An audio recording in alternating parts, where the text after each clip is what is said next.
Corner, I have a man today who I kind of look up to. I watch his videos, and he's a former pro boxer, a two times national Golden Gloves, a power bodybuilder, CEO, founder of I'm So Alpha, and Alpha Academy. You're an author of books, and you're co-owner of Metroplex. And what did I leave out? There's more to add. Full-time dad, single father, dog lover. Okay, so it's my honor to have Mike Rashid, and I'm so glad you made it through all the traffic. Thank you. It was crazy. It is crazy. LA, you can't do nothing about this LA traffic. No, you just got to get a chopper and fly over the top of it. That's why I'm all South Bay and further and down. Is that where you live? Well, I have a place in San Pedro. Okay. I live in Arizona. I was here for a while, but I moved to Arizona to be closer to my youngest children, and but I still have my place in San Pedro, so I have a place to stay when I come out here, because I'm out here all the time. I used to actually wrestle at an old movie theater in San Pedro. Oh, okay. I think they tore it down now. It's been so long ago.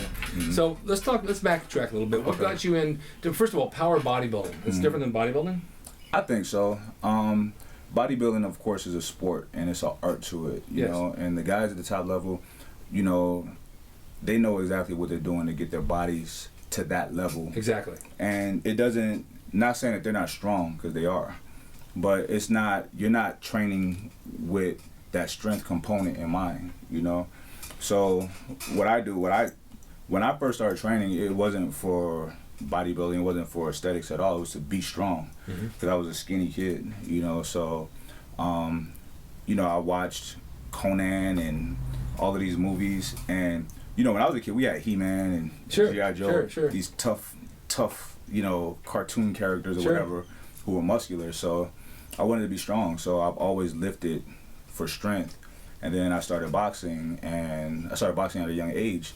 And my whole thing was, the general rule of thumb for a boxer is to not lift, because you get tired and you get bulky. But it doesn't really happen as long as you continue with your athletic performances, like your skill training and your running. Well, you incorporate on everything. Right. So I found that, the biggest weight division I ever made it to as a boxer was middleweight, which the max was 165. I weighed 158. I was one of the smaller middleweights, but I looked bigger than everybody else because I strength trained. Exactly. And I was stronger than everybody. Like, it would be little things like just the physicality, just bumping a guy into the ropes.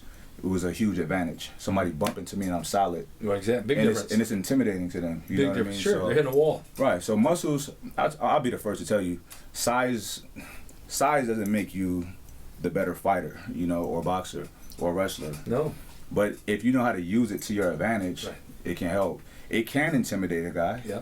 Not necessarily. It doesn't intimidate an experienced combatant, but it can intimidate somebody. Right. So you use all of your advantages, all of your tricks, So like Rob's a mountain of a man. Oh yeah, I saw him walk up. I wanted to run for the hills. Right.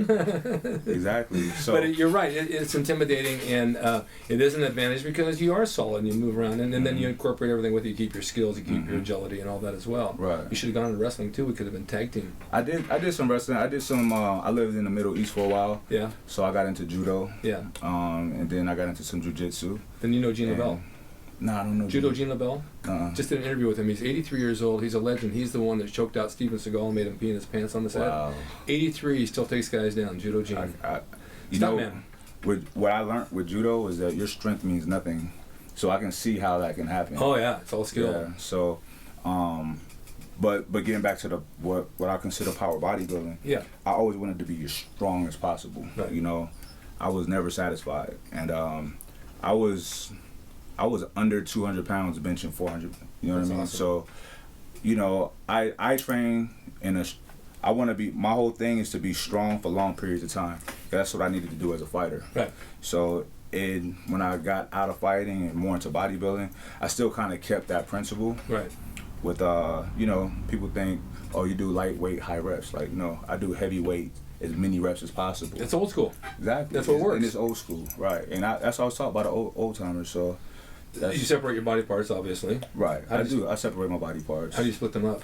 A typical split is going to be, a typical split for me is back, sometimes back and triceps, chest and biceps, okay. Legs, shoulders, and then Friday, whatever I want to hit again. Do you hit each body part once a week or twice a week? It depends on how I'm feeling. Isn't that true? Isn't it? You know, because you know when you're younger, but even when you're younger, you get a routine down, you stick to that routine. I can't miss this body part, I can't miss this. But then all of a sudden you realize that, you know, maybe I'll do this today for a change. Right. Because your mind wants to, and so you have a better workout. Right. You're not geared to doing what you think you have to do. Right. Right? Exactly.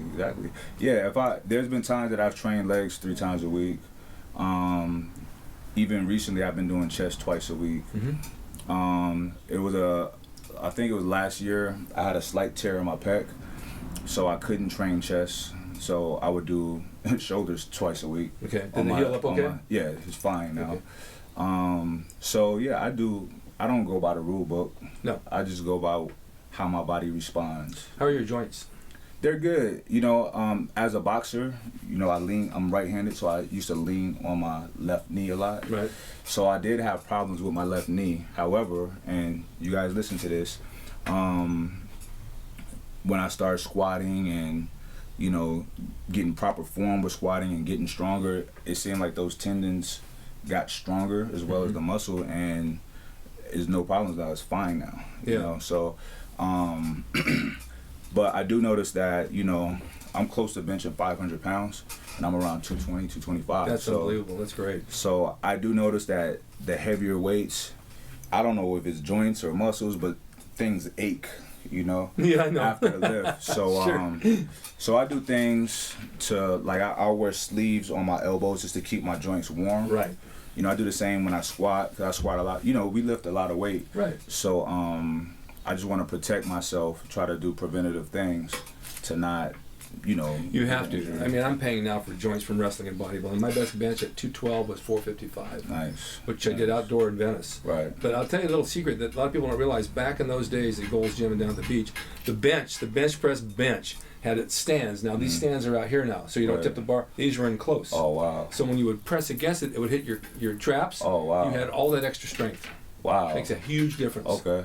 So you got that force pushing against you, so you're not going off the edge. There's more leverage. Tons of leverage. Yeah. How's your diet? My diet is good. It's interesting you ask, because I used to be a vegetarian, and I also used to eat once a day. Oh boy. And now they call that intermittent fasting. Yeah. I eat once a day, right? And in those times I felt like, of course I wasn't lifting the weight that I'm lifting now because I was a lot younger and smaller, but I felt stronger than I've ever felt. With being a vegetarian? Yeah. I've heard this before. I slept better. I have more energy. It could be because I'm a lot heavier now. Who knows? But I think a lot about longevity, and I think about being able to run with my kids. Sure. And I want to age gracefully. So I am considering, if I don't go full vegan, maybe just fish, like salmon or something like that. Because not all fish is created equal, No. So, people swear by the tilapia and the whitefish, and basically they're putting in empty calories with protein, and that's still not a good thing. You know what I mean? So, like, no nutrition at all. So what type of fish would you consider? Salmon. Salmon. To me, salmon is the best, isn't it? You are what you eat. Pound for pound, salmon is like the strongest animal on earth. You know what I mean? A salmon can jump upstream out of a water against the current, the equivalent of a human jumping onto a 6-story building. You know what I mean?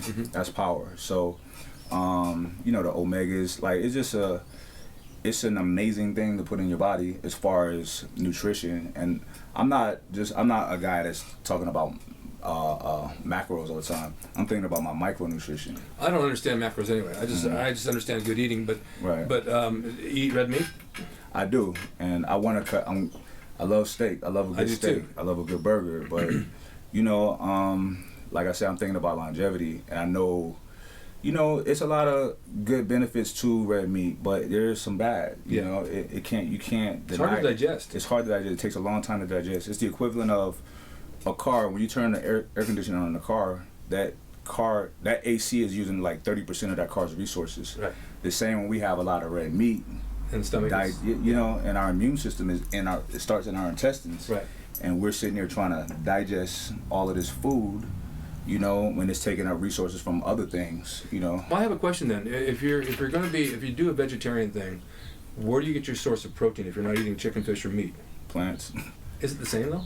Well, it takes a whole lot. But you know, now we have.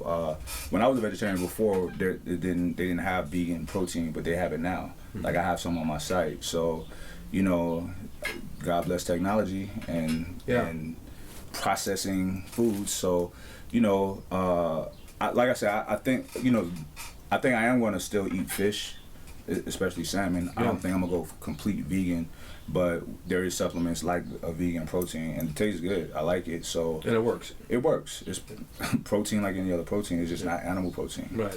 But yeah, you gotta think the strongest animals on earth don't eat meat. No, I think you're right. I think you're really right about that. Elephants and gorillas. You know what I mean? Yeah. They don't eat plants. Right. And I'm not saying that I'm not one of those people. I don't do it for animal cruelty or nothing like that. Like, listen, like we are natural carnivores. However, we have we're the unique animals that can eat both. Right. This is the way we're brought up. Right. We have both. We have square teeth. Right. We have eyes facing forward like a predator. But we have vegetarian and herbal omnivore characteristics. So, you know, I don't see nothing wrong with the best of both worlds. However, it's a fact. If you ate nothing but meat, we wouldn't get past 20 years old. If we didn't have fruit and veggies here and there to balance it you're out. absolutely right about that. So it's a reason why dogs age 70 years to 1. You know what I mean? Yeah. And big predators like lions and tigers and stuff. So I want to talk about one of your videos I saw about dads. Mm-hmm. Tell me a little bit about that. Is it the dad body video? Yes. Okay. It's very interesting. It is interesting. A friend of mine forwarded me an article about this new phenomenon called the dad body. And it was a girl describing what she feel women think is optimal for attraction in a man.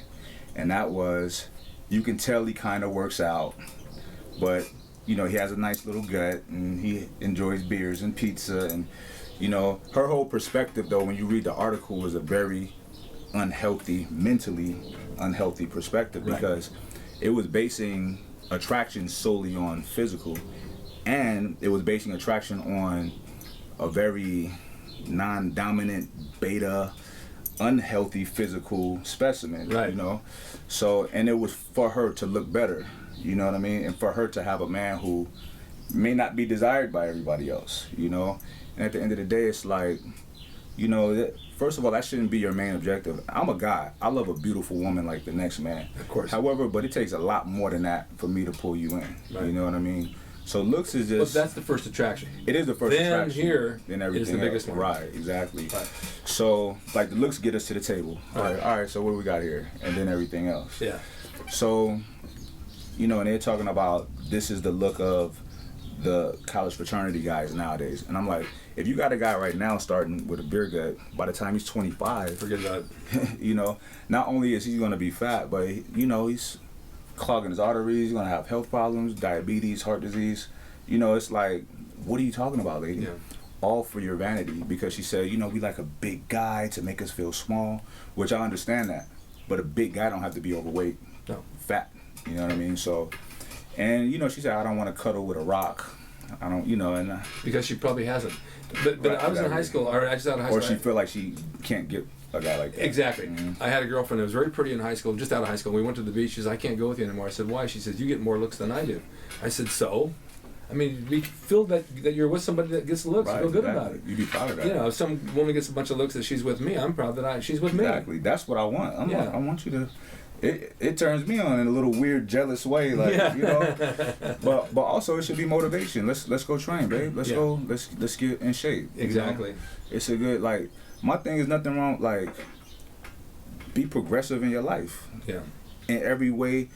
See, our health and our physical, you know, is something that we kind of can't control. So many things in the world we can't control. Why not control what we can? Exactly. And enhance it to be better. When there's things you can't control, you just got to know I can't control it. Right. And you pick your battles and control what you can. Exactly. The thing is with the dads that I go out, I was doing a lot of commercials back in the 70s and 80s, and then I got into a category which I didn't know where I was. I didn't know if I was this guy or was this guy, and then they sent me out on dads, and now they're going to send me out on grandpa roles because of my age, right? I go out and they said, you shouldn't even be here. I said, why? They said, you don't look like a grandpa. I said, I have 4 grandkids. Right. But you don't look like the stereotype. You need the belly, the gray hair, the glasses, the double chin. This is what they depict as the average guy. Right. It's too bad because nowadays there's a lot of older guys that are in shape. But if you're in shape, they don't want you. Right. It's weird. It's strange. It is, isn't it? And it, you know, I think that it's going to shift though, because I feel like, you know, fitness is growing so much. Yeah. Every expo I go to is so much bigger than the year before. Oh, they're getting huge, aren't they? And it's exciting to me. It's exciting to me, but also it's letting me know that guys like me and you and, you know, we have a huge responsibility in letting these youngsters know, like, look, bro, okay, I know you love training and you're obsessed with the gym, but don't let it just be because of your looks. You know what I'm saying? So, you know, that's one thing that I see. Like, I do blogs and I do posts, and they kind of stir people up. And I let them chit chat and complain about what I said, and then I explain why I said it. It be things like fellas, at an expo, do not walk around the expo with your shirt off. It's not appropriate. I read your stuff. You know, it's not. It's families in here. It's women. It's children. Yeah. You're not on stage. You're not in the gym training. It's an expo. It's a family event. Right. You know, you don't need to walk around with your shirt up.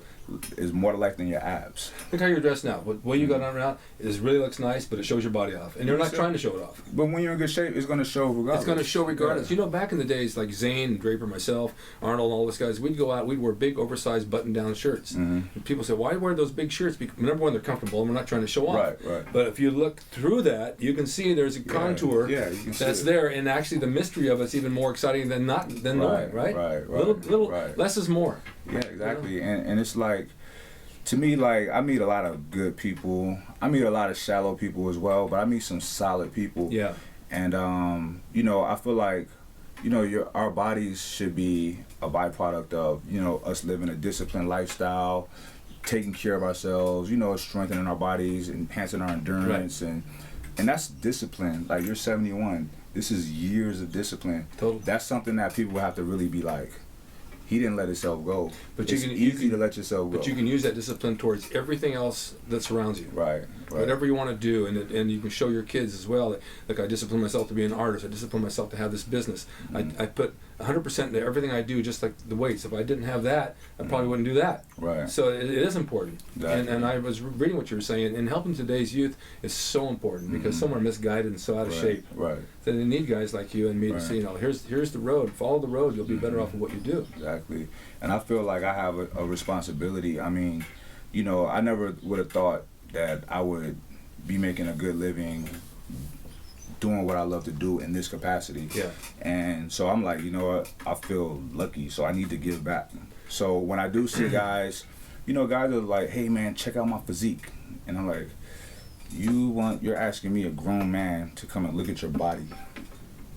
You got more than that, bro. You're better than that. And That's I tell them, I don't make them feel bad, but I do show them what they're saying. Like, look at what you're saying. Right. You're asking a man to look at another man. Yeah. You're tagging me in your pictures of in your little underwear. Like, you know, no. But listen. in the past 5 shows I've done, my girlfriend came up and I did saying, behind the mask, what's behind the mask of a man? Well, behind everybody that I've had recently that are bodybuilders or trained, there's a whole other side. I got musicians, I have artists, I have writers, I have directors, I have doctors. I mean, these people have other sides that really they need to talk about and embrace that, because their passion is just more than bodybuilding. Right. There's a much more depth behind bodybuilding. Bodybuilding is one thing you can do, or one sport or training that you can carry the rewards with you wherever you go. And people will stop and talk to you. And once you talk to them, they see you're intelligent, that you got more to offer, it becomes a better conversation. Right? You know, you were talking about showing kids the right path, how they work out, and it's all about getting big, but it's not all about getting big. It's about having discipline to take this and go to another level.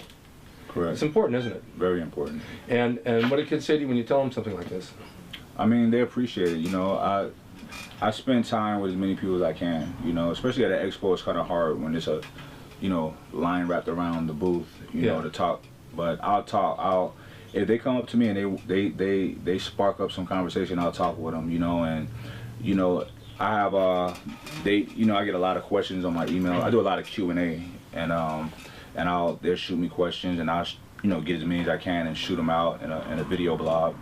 And, you know, they appreciate it. They appreciate somebody taking the time and giving them some sound advice, because typically, and I'm not throwing none of my bodybuilding brothers under the bus, but a lot of times you get just videos with guys just lifting, and that's it. You know, and it's like, okay, that's awesome. There's a lot of that. But, There's a lot of that. There's not a lot of people who can step out. There are people that step out and talk about it, but you got to find them and bring them out. Right. Let's backtrack for a minute. You had a boxing career for how many years? Yeah, all my life. Well, I started at age 12, and then, you know, it wasn't consistent, but I stopped probably around 24. Right. But, you know, I would stop, come back, and you know, just life distractions and thinking other things would, you know, I started so young, I kind of got burnt out. Yeah, your life takes a different path. Yeah, so, but I always loved it, you know. You still train in the ring at all? A little, not as much as I would like to, just because of time. Like, yeah, my travel schedule is real hectic, and when I'm in town, you know, I try to spend as much time with the kids as possible. So, but my youngest son, he's interested in boxing now, so I take him to the gym. I want to be able for him to be training, and I could be training, but I'm showing him how to do it now. Right. So I do want to get back, you know, sparring. Like, my last time sparring was like a year ago. But I'll still hit the heavy bag in the mitts here and there. Just to keep a little handle on it. Just to make sure I still got a little something. Exactly. Little something. And you're training how many days a week? 5, 6? That would be ideal. But, you know, typically right now, because it's a lot of traveling going on, about 4. But the ideal for me is 6 days a week. But those days off, you get rest. Oh, yeah, I do. You got to have that rest. Yeah, I do. And you're still training heavy? Yeah, yeah. Every workout? Yeah. Have you tried the thing that like some of the guys have saying doing the high reps, lower weight? Not really. Well, I'll do that at the end of a workout, or I do what's called my fatality sets. It'd be the burnout, you know. But I still try to do it heavy. Like, my burnout on squats is 365, you know, at least 20 reps. That's good. Or 315, depending on how I'm feeling. So, you know, I mean, I try to still keep it as heavy as possible. I like for my burnouts to be some guy's max. Yeah. Not an elite guy, but, you know, so I pride myself on doing things that people say you can't do. Are you going around doing motivational speaking now? I don't, but when we do seminars and gyms, it turns into that somewhat. Yeah, I think you're just so cut out for it. Your theory on everything in the old school, and I mean, you're right on the money. And we talked a little bit about women who like little pot bellies on guys. Right, right. It's funny because it's so true. You'll see a really good-looking woman, and she's with a little fat guy. Yeah. And you're out, and you say, what did she see in him? He must have money. Yeah. You know, we always go to that point. That's probably, more times than not. Yeah, more times than not, that's it. Yeah. And then they get a good-looking guy, they don't have to handle it. Yeah, I mean, it's insecurity. I mean, honestly, you know, men cheat. You know, it is what it is. Yeah. So, and then a good-looking guy probably cheats a little. I mean, I say this, like, I know a lot of women may be mad at me for saying this, but I mean, throughout the history of the world, men have always been with multiple women or had concubines, like, especially men of great stature. You know what I mean? And they're the hunters. Yeah, I mean, they have a biological clock. Men don't. Right. You know what I mean? Right. So, and I don't know a man I've never met a man who literally have never creeped out once in a blue. You know what I mean? Some people, I'm not saying this, but some people say a man is as faithful as his options. Yeah. That's all I'm going to say. I like it. And there's a lot of options sometimes. Right. Let's talk a little bit about your businesses, because we can get on that. Right. Tell me the number one business. Is my supplement company. Okay. I'm So Alpha. ImSoAlpha. Yeah. I started that in 2013. I started out in my kitchen trying to make a pre-workout for myself. And because the stuff that was out there, you know, I would like it, but I didn't like some of the side effects that I would get with it. So I didn't have a supplement background at all. So I just, you know, I was training tons of people a day, and at night I come home and I study every day. I would get different, like a lot of the stuff that I liked, but still had sides. And I would take screenshots of their ingredients. I would study ingredients, and I figured out why I was feeling this way or that way.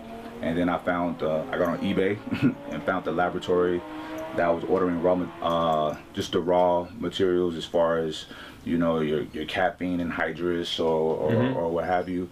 And I was buying the stuff in bulk and just. So you put this all together yourself? Testing stuff out, you know. Wow, that's a good way to do it. And I mean, you know, my buddy could tell you, man, like my very first prototype, I almost killed myself. Really? Yeah, and it was good and bad. It was bad because I almost killed myself. However, it was good because I learned, you know. So so I got way more meticulous and start learning, you know, asking a lot of questions, not trying to do it all on my own. Okay. And came out with a really good formula, and I was just taking it myself and giving it to my friends at the gym. I had no intentions on really selling it. But now you are?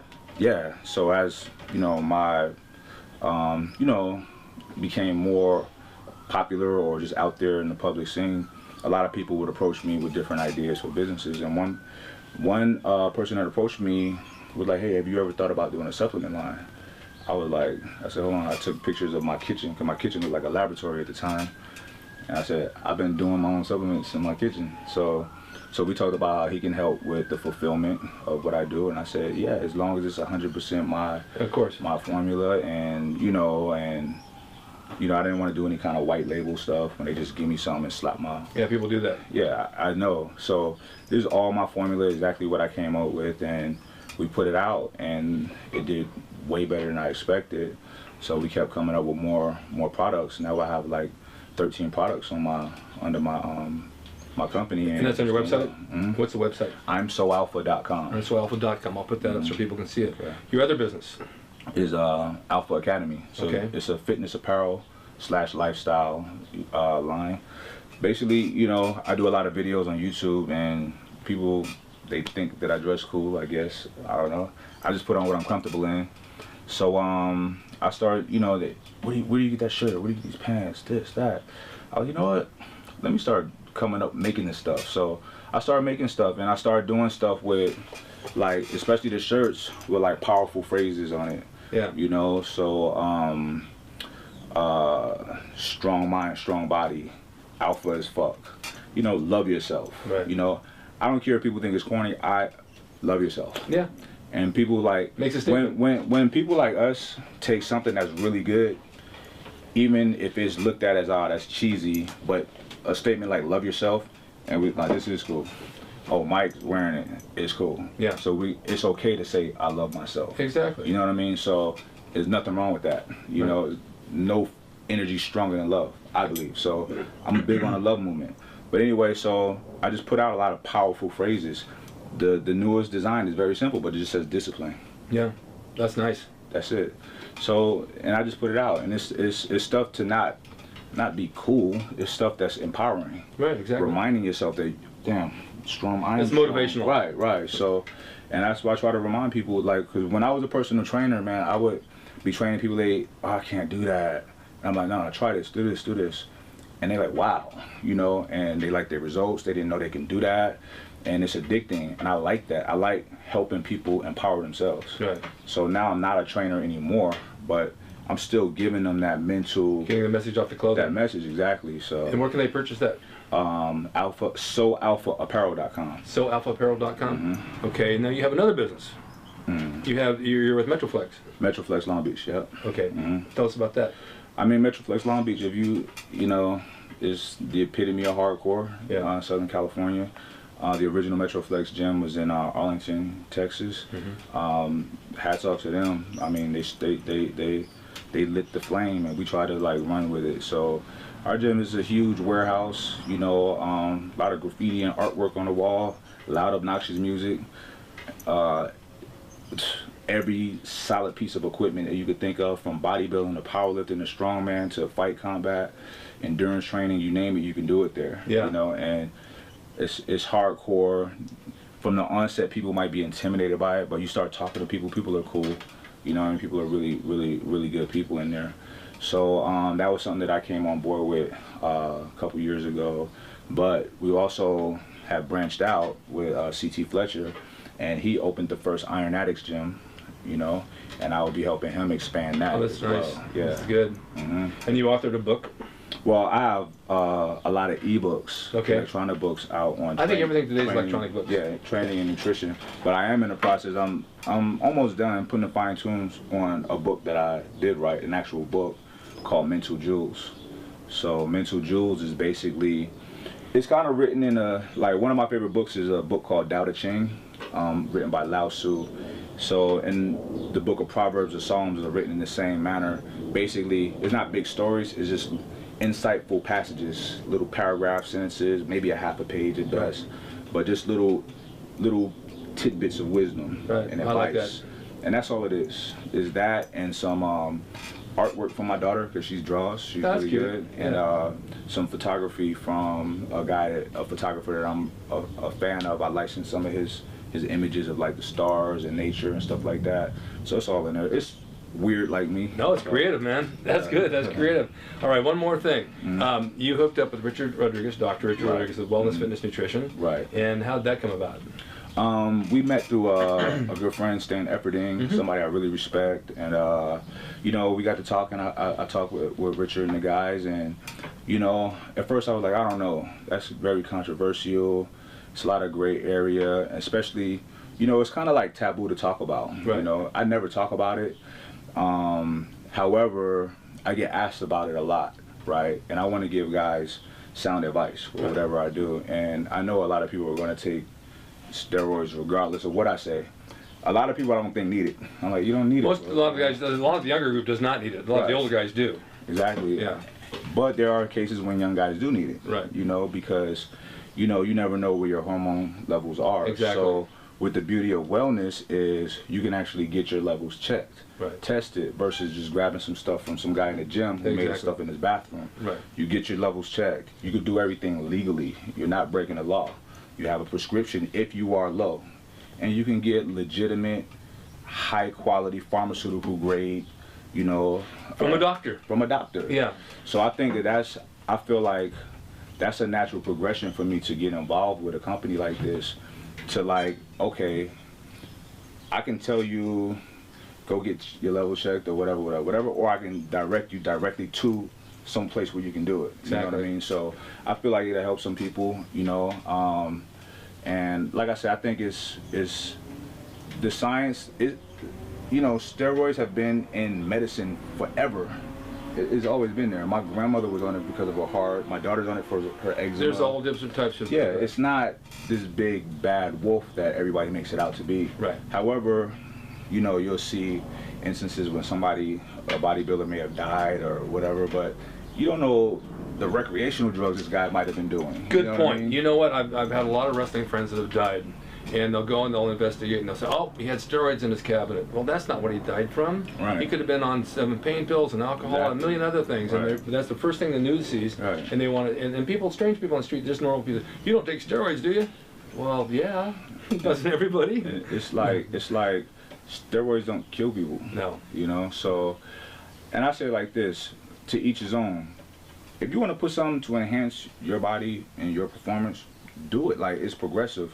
It's your body. You know what I mean? All I'm saying is do it safe. Yeah. Do it under a doctor's supervision. Do it legally. You know, so that's the whole angle that I like about it. You know, if those other parameters weren't in place, I probably wouldn't have gotten involved. Right. But I'm all about pushing progressiveness, and people are going to do what they want to do regardless. Okay, if you're going to do it the right way. Do it the right way. You know, so I think it's a great company, very progressive people behind it, and you know it's going to do some good for people. I think so too. Richard, you want to come in and say hello? You don't want to? You're going to sit there and just observe? Yeah. We're talking all about you. All right, we have Dr. Rodriguez with us, but he's just being an observer today. But he's a good man. He's taken this thing to the next level and helped a lot of people. And a lot of you guys write in and say, is it real? How do they do this? Trust me, it is. You're hearing it from Mike as well. It's good stuff. If you want to do it the right way. And you contact Wellness, Fitness, Nutrition, let them guide you, take a blood test, and follow the right path, right? Exactly. You never know. I mean, you know, I know people who look phenomenal, but you don't know how people feel, you don't know how they're sleeping, you don't know their sex life, you know, and they end up having low testosterone. Right.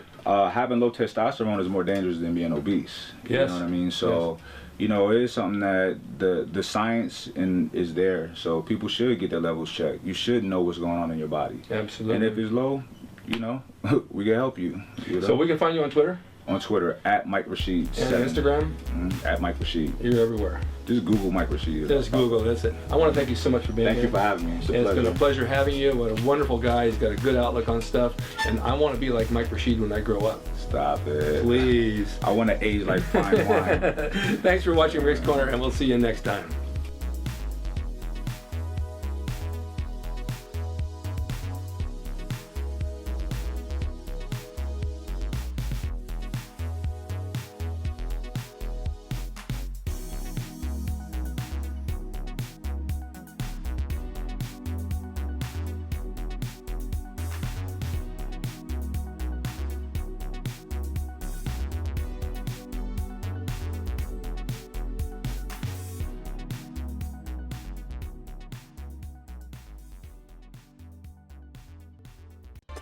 It's rickdrason.com. He is the equalizer, baby. See you next time.